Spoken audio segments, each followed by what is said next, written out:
দেখো দেখো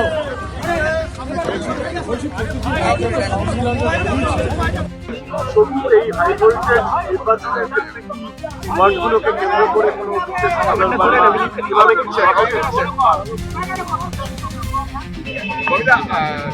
প্রশ্ন রেখেছে বলুন। আমরা দলের যারা আমাদের প্রতিনিধি আমরা একসাথে বসেছিলাম, আমাদের সভাপতি বক্তৃতা ডেকেছিলেন, ওখানে বসেছিলাম। নিশ্চিত ভাই রাজনৈতিক মানুষরা যখন এক জায়গায় এসছি কিছু ধর স্ট্র্যাটেজি করব, কিন্তু সেটা প্রেসে বললে তো স্ট্র্যাটেজি আর স্ট্র্যাটেজি থাকে না, সেটা পাবলিক হয়ে যায়। কিন্তু শুভেন্দু অধিকারী আজকেই প্রচার করতে তিনি বলছেন এখানে 25,000 কোটি টাকা।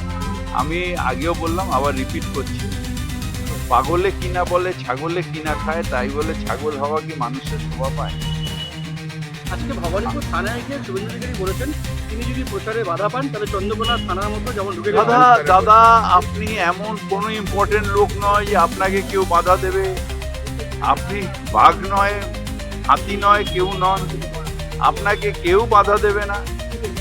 গণতন্ত্র নিয়ে এসছে বাংলায় মুখ্যমন্ত্রী মমতা বন্দ্যোপাধ্যায়, এবং গণতান্ত্রিক উপায়ে যে যে দল যে যে জায়গায় আছেন তারা থাকুন, তারা নিজেদের কাজ করুন, আমরা আমাদের কাজ করব। মানুষ শেষ কথা বলবে, সবার উপরে মানুষ সত্য, তাহার উপরে নাই। এবং আপনাকে বলি, আপনি বলুন, উন্নয়ন ঘরে ঘরে, ঘরের মেয়ে ভবানীপুর। উন্নয়ন ঘরে ঘরে, ঘরের মেয়ে ভবানীপুর। 21 সালে 58,000 ভোটে জিতেছেন মমতা বন্দ্যোপাধ্যায় এই বিধানসভা। এবার অনেক ভোটারকে এসআইআর জন্য বাদ দিয়ে দেওয়া হচ্ছে। তারপরে বহুতল এখানে কিভাবে মেকআপ করবেন? আপনাদের টার্গেট মানে আপনারা কত এক্সপেক্ট এই করছেন? এত ভোটার অধিকারী বাদ বলছেন 25,000 জিতবেন, আপনারা যাদের তুমি আপন ভাবো তারা সব এই দিকে। আর শুভেন্দু বাবুর শিবিরের বহু লোক এই আপনাদের সঙ্গে রয়েছেন বলছেন। আবার এত ইশারাই কাফি। আপনি কত ভোটে জিতবেন? পরে 56, এবার হবে না। বলছি পুলিশকে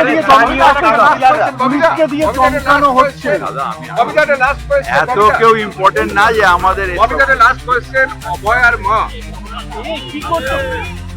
অভয়ার মা বিজেপির অভয়ের মা তিনি নিজে জানিয়েছেন তিনি প্রথমে রাজি হননি, পরে এখন তিনি বিজেপির প্রার্থী হতে পারেন। এটাকে কি বলবেন?